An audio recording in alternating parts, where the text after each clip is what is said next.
You have to trust in the process, which is similar to intuition, but has a little bit of faith in what's going on. And make sure that you scale your business appropriately. Like, it's super important to have some scale that you can manage. Welcome to Unstoppable Podcast with Harry Sardinas, inspiring conversations with influential millionaires, investors, thought leaders, entrepreneurs who are making a massive difference with their innovative products and services, and sharing the challenges and the wisdom of how they sold their first million. How would you like to achieve your first million? And today we have Suzanne, which is a mom, an entrepreneur, a life coach, and an author, right? So Suzanne, tell us, what are the 5 steps to make the first million? Harry, I love that question. First off, I think it's important to choose a business around, utilizing your resources. So in my case, I had some real estate. Some of it came to me through, my parents dying.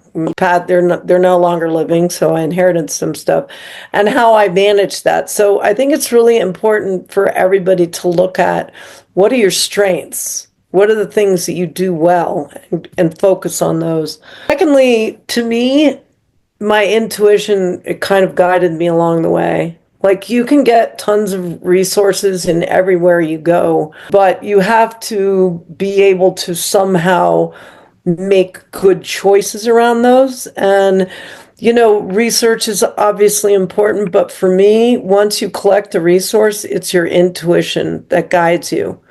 The gut that tells you where to go. Number 3 is because I come from a very spiritual background, Harry. So sometimes I'm like, I have to pinch myself and say, how did I do this? Because I inherited some money when I was 47, and I tripled it. Most people lose it all. So I made my first million really after I inherited that. And I used my resources, like real estate. You have to trust in the process, which is similar to intuition, but has a little bit of a, have faith in what's going on. And so, and make sure that you scale your business appropriately. Like, it's super important to have some scale that you can, manage. Can I just share a little story with you? Absolutely. After we finish 5 steps, we do all the stories. I'll say my 5th is a great team. Find them and keep them. But anyway, I published a book on 11/11 last year. It's called A Woman on 11/11. Well, it's in my book. I have a strong thing for the number 11s. I pay very close attention to what's going on when the clock says 11/11, or I see something, I'm like, what does this mean? So this book is called A Woman on Top, My Journey of Self-Discovery Through Love and Money.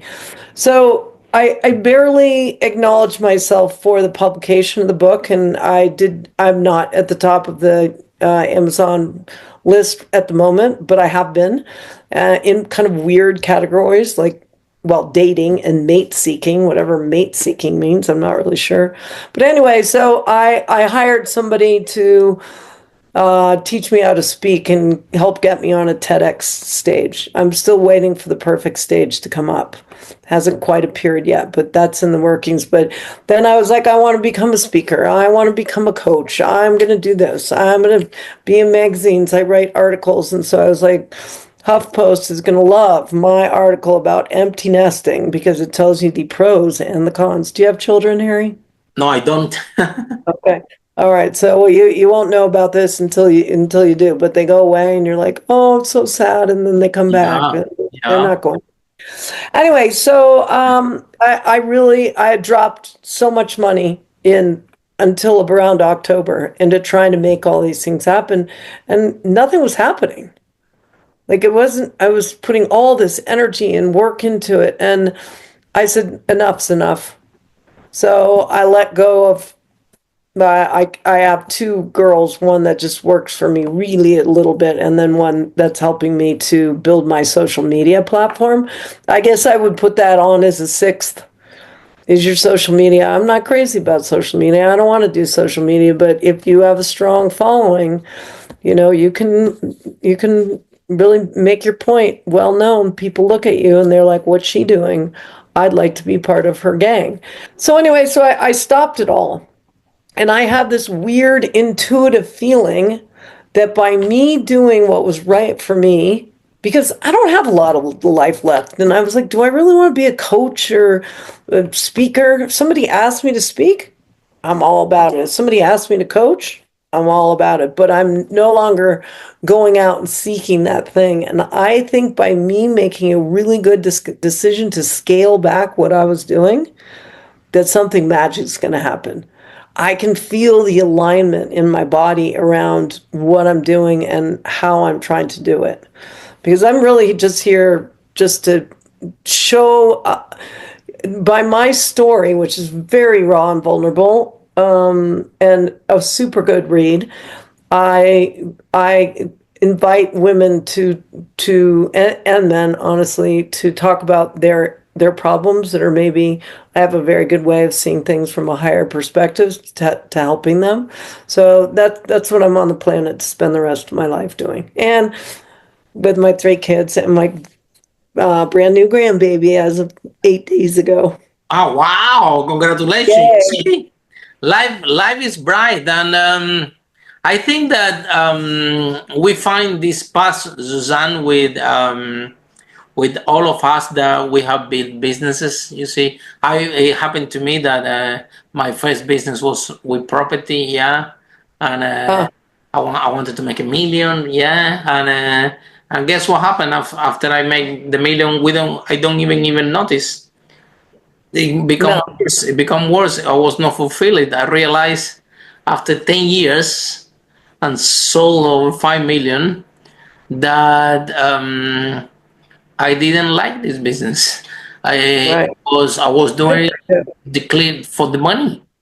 So I have to look back into who I really, what do I really keep me fulfilled, yeah, and what I can find the joy that when I'm doing things, I don't feel that they're working because money is one thing, but the fulfillment joy journey is when you have to discover yourself and find your passion, yeah. And I get it, everything that you just say, become a speaker and a coach. This is something that I love, yeah. But I love more than being on the stage, which I really do. Yeah, I train people how to speak. And you said that you never you haven't found the greatest stage yet. I can provide this for you very easy because I do this all over the world. So you see, the problem for someone is not a problem for somebody else. So, but the point is that we have to work on ourselves, right? Because the more you work on ourselves, we're gonna find what we really want to do. Yeah, and you don't have to be like Harry or like the coach or like the speaker. What keeps you alive? And I think that writing this book that you did, yeah, to empower women, right? So they can read this book and they can feel related, the challenges that you're going through. Let me tell you something, yeah. This thing that happened to you, that you inherited the money, it doesn't sound as easy because what you did, you took it and you triple it. When everybody, what it does, you know what they do? They take this money, they go on holiday, they take drugs, they lost themselves, and after years, you heard that they died.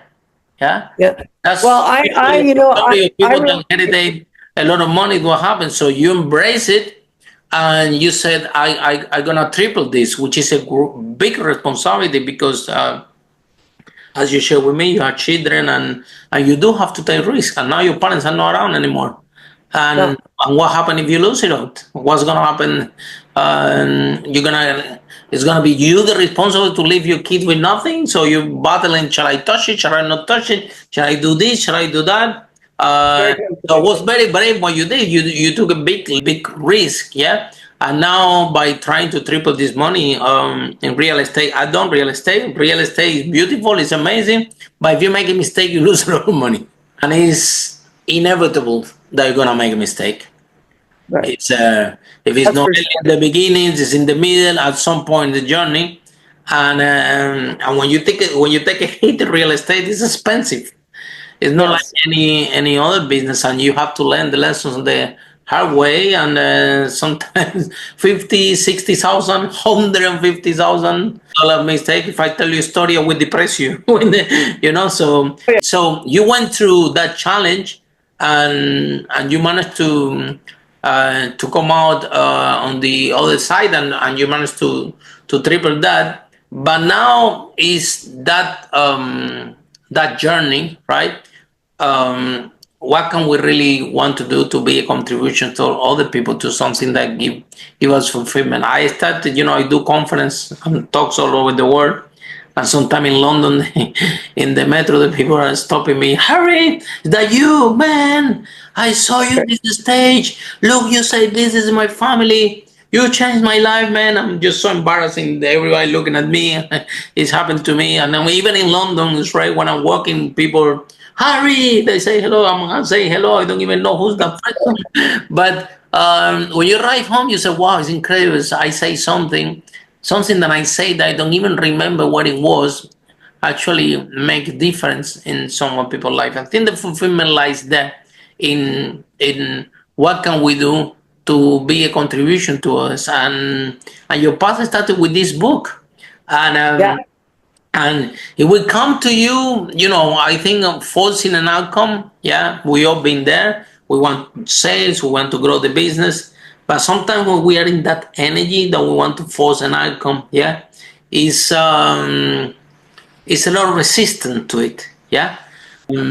But if you are in your energy flow, like you show up to this podcast, really calm, and you put it on the space who you are and what have you done, it will come to you in a different way. It's gonna come to you easy. You actually would attract the people that actually love you for who you are, and give you the opportunities that you deserve. So I know that it's uncomfortable, right? That we want to do. We want to find our way to be a contribution to society, because it's normal of the cycle of an entrepreneur.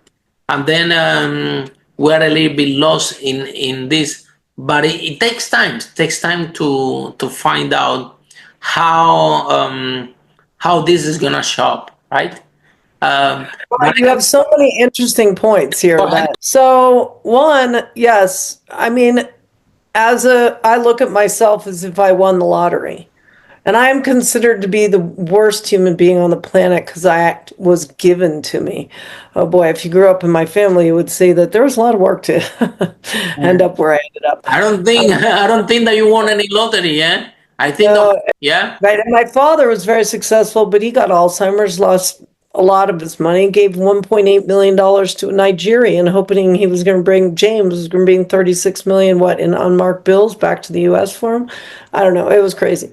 But anyway, so there's a lot of responsibility with which you touched on of if you have the money, of being able to be a good steward for that money and being able to leave for your children. Huge. And there's a lot of guilt and shame that I experienced from being the chosen one. So I had all those experiences many of the experiences that lottery winners. Maybe you have been the chosen one. Maybe your parents choose you for a reason, because they know that you can handle it. Follow us for more interviews with world's most influential, audacious entrepreneurs that overcame challenges and adversity, providing you with the blueprint of how they sold their first million so you can grow your business exponentially.